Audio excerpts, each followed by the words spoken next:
5,000 years ago, a civilization built a city that could house 30,000 people. They didn't have metal, they didn't have the wheel, but they engineered a dam system so sophisticated it would hold back catastrophic floods for 8 centuries. Then the water came anyway, and every single one of them drowned. By the time you finish watching this, you'll know how a Stone Age culture built hydraulic infrastructure that rivals modern engineering. You'll discover why their jades were considered more valuable than diamonds for thousands of years after they vanished. And you'll see the evidence that suggests this wasn't just a civilization, it might have been China's first true kingdom. The water that killed them protected their secrets for 5 millennia. We just figured out how to read them. 1936. A farmer named Shi Jingeng is digging in a field near Hangzhou when his shovel strikes something hard. Jade. And not just any jade. He unearths a disc with a perfect circular hole in its centre, what archaeologists would later call a bee. The craftsmanship is impossible. The surface is polished to mirror-like perfection. The hole is drilled with such precision that modern engineers struggle to explain how it was done without metal tools. Here's the thing that keeps you awake at night. This disc is over 5,000 years old. The ancient Egyptians were just figuring out how to stack stones into pyramids when someone in China was drilling perfect holes through the hardest stone on Earth. The site is called Liangzhu, and that single jade disc was just the beginning. But why would a Stone Age culture obsess over jade? Hold that thought. For decades, archaeologists assumed Liangzhu was just a burial ground, rich tombs, impressive artifacts, nothing more. They were wrong. 2007. Ground-penetrating radar reveals something that shouldn't exist. Underground, beneath 5,000 years of sediment, there's a geometric pattern. Perfectly straight lines, right angles, a city grid. The excavation takes years, and what they find rewrites the textbooks. Imagine walking through Liangzhu at its peak, around 3,300 BCE. You're standing in a planned urban centre covering nearly 3 million square metres. That's larger than ancient Athens at its height. The palace district sits on an elevated platform 30 metres above the surrounding land. Not a random hill, an engineered platform. They moved 2 million cubic metres of earth to build it. Without wheels, without pack animals, just thousands of workers carrying baskets. Think about the coordination required, the planning, the social hierarchy that could mobilise that kind of labour. This wasn't a village that got lucky. This was state-level organisation. But here's what makes archaeologists uncomfortable. We'll come back to that palace, because 2 miles north of the city, there's something that changes everything we thought we knew about prehistoric engineering. A dam. Actually, 11 dams, interconnected, creating a reservoir that held 13 million cubic metres of water. The largest single dam, the Tangshan Dam, is 900 metres long and 40 metres high at its peak. Let me put that in perspective. The Great Pyramid of Giza is 147 metres tall, yes, but it's solid stone, built by stacking blocks. This dam is a hollow structure made of earth and stone, engineered to withstand millions of tons of hydraulic pressure. When researchers studied the construction, they found something remarkable. The Liangzhu engineers used a technique called grass-wrapped mud. They wrapped bundles of grass around clay, then stacked these bundles between stone walls. The grass created flexible reinforcement, like primitive rebar. It's the same principle modern civil engineers use with steel-reinforced concrete, except this was the Stone Age. Think about this. Mesopotamia was still figuring out irrigation canals when Liangzhu was building multi-dam reservoir systems. But why? Why dedicate decades, maybe generations, to this massive water control project? Because they knew what was coming. The Yangtze River Delta is beautiful, fertile, perfect for rice cultivation. It's also a death trap. Every summer, monsoon rains sweep in from the Pacific. The rivers swell, the land floods. For most prehistoric cultures in the region, this meant periodic disaster. Move to high ground, rebuild after the waters recede. Accept the cycle. The Yangtze refused to accept it. The dam system wasn't just impressive, it was essential. The elevated palace platform? Flood protection. The city's sophisticated drainage channels, flood management. Every major architectural decision was designed around one central fact: the water will come. We need to survive it. And for 800 years, they did. Some archaeologists believe this gave Liangzhu an enormous advantage. While neighbouring groups spent half the year recovering from floods, Liangzhu's crops stayed protected, their surplus grew, their population expanded, their power consolidated. We'll come back to that power structure, because there's something in those tombs that tells us exactly how hierarchical this society became. But first, imagine being a Liangzhu engineer. You're standing on top of your dam, watching black storm clouds roll in from the east. Your city, everything you've built, is counting on these earthen walls to hold. Would you sleep at night? Remember that question about jade? Here's your answer. It was never about beauty. The Liangzhu elite didn't wear jade jewellery. They didn't trade it. They buried it with their dead in quantities that seem insane. One tomb, designated Tomb M12, contained over 300 jade objects. The body itself was surrounded by jade, wearing jade, lying on jade. The total weight exceeds 200 kilograms. Two shapes dominate: the circular bi-disc and the kong, a square tube with a circular inner hole. Every ancient Chinese civilization that came after Liangzhu copied these forms. The Han dynasty, 2,000 years later, was still carving bi and kong. Nobody remembered what they meant. They just knew they were sacred. Here's the theory that makes sense of it all. Circle equals heaven. Square equals earth. The kong, square outside, circle inside, represents the connection between cosmic realms.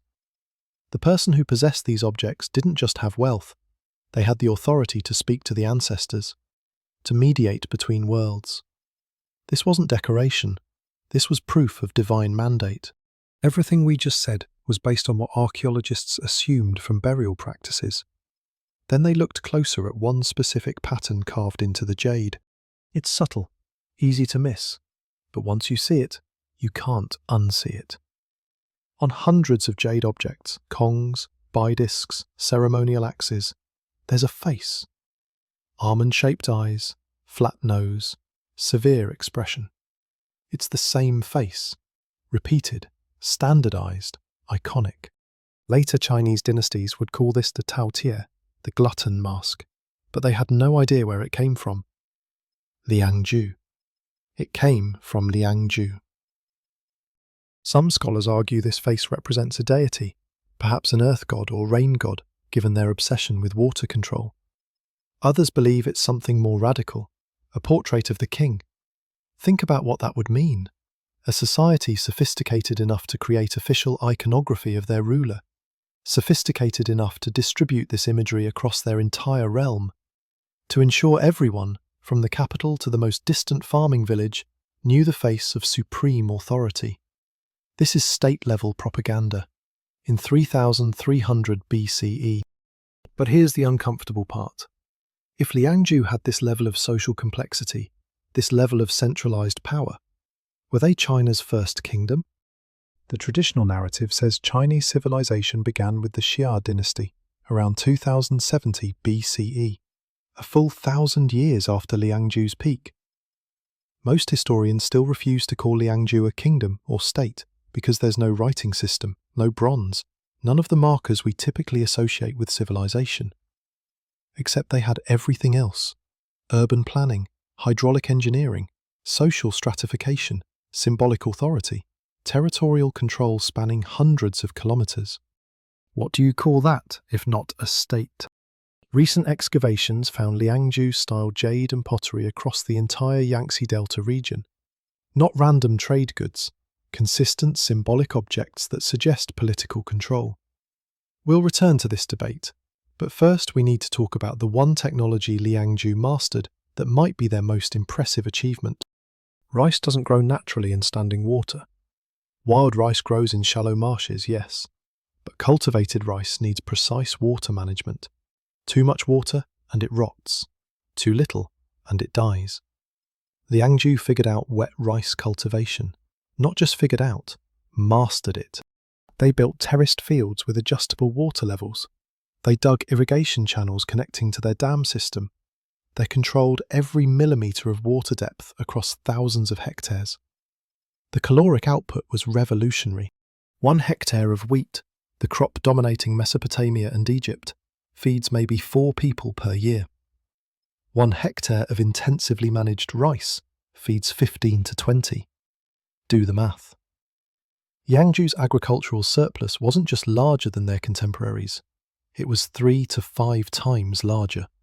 That surplus is how you feed 30,000 urban residents. That's how you mobilise thousands of labourers for dam construction.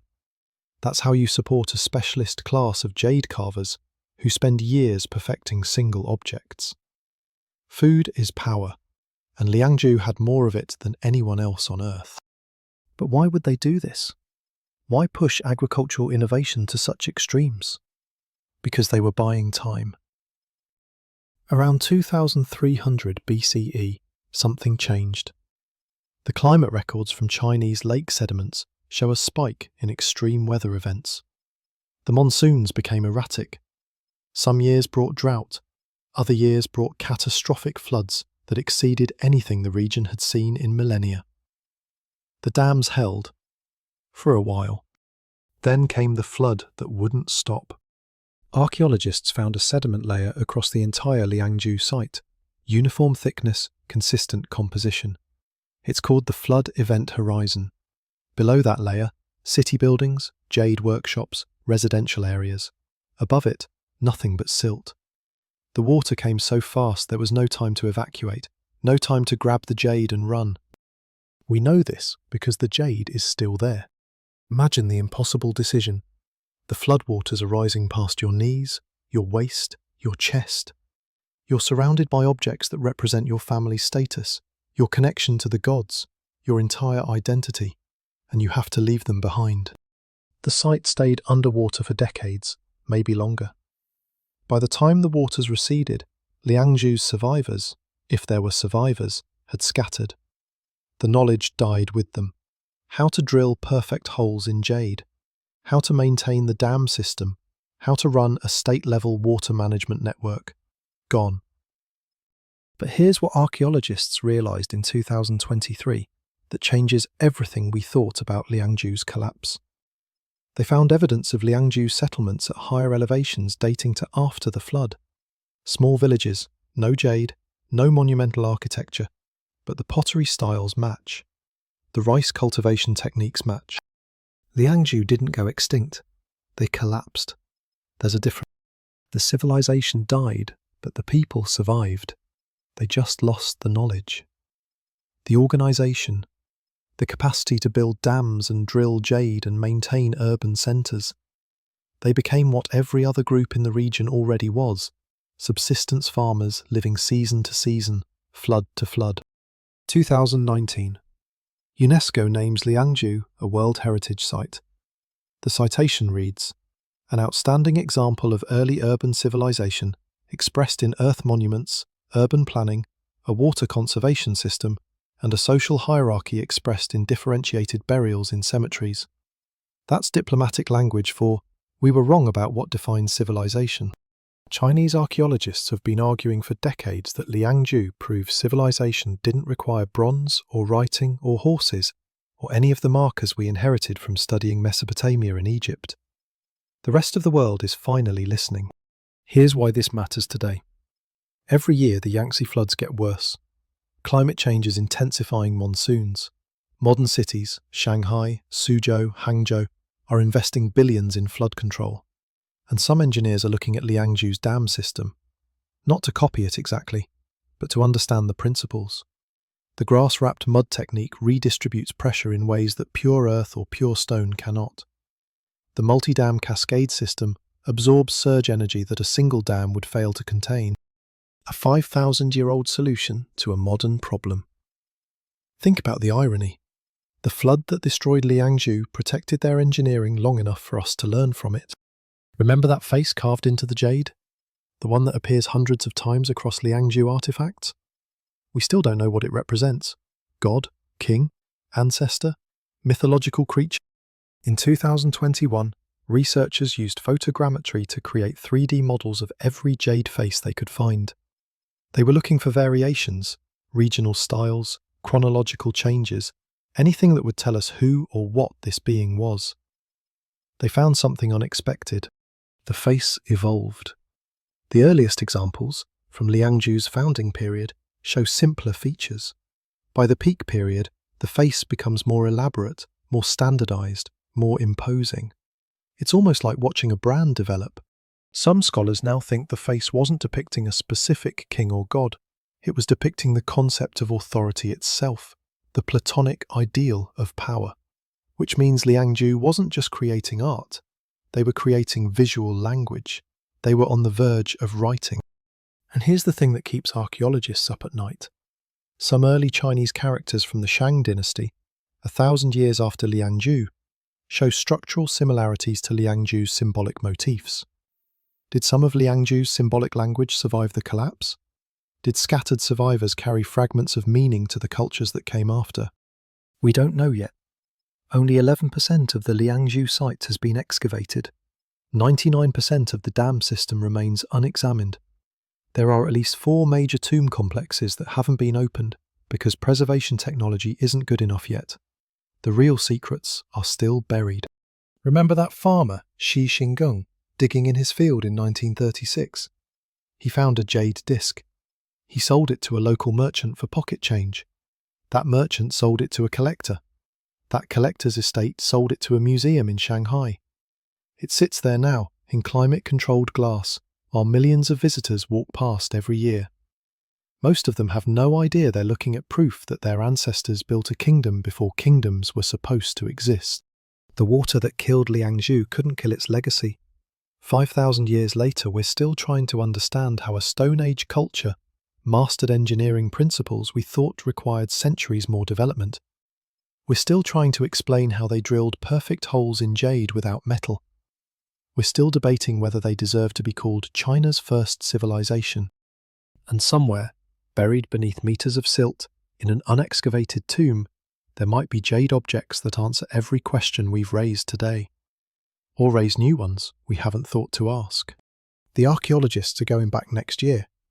They've identified an anomaly in the ground-penetrating radar, something large, something symmetrical, something that shouldn't exist where it's located. They think it might be another palace, or a temple, or something we don't have a name for yet. 5,000 years. The water protected these secrets. Now we're finally ready to read them. What we find might change what we think civilization means. What we find might change everything.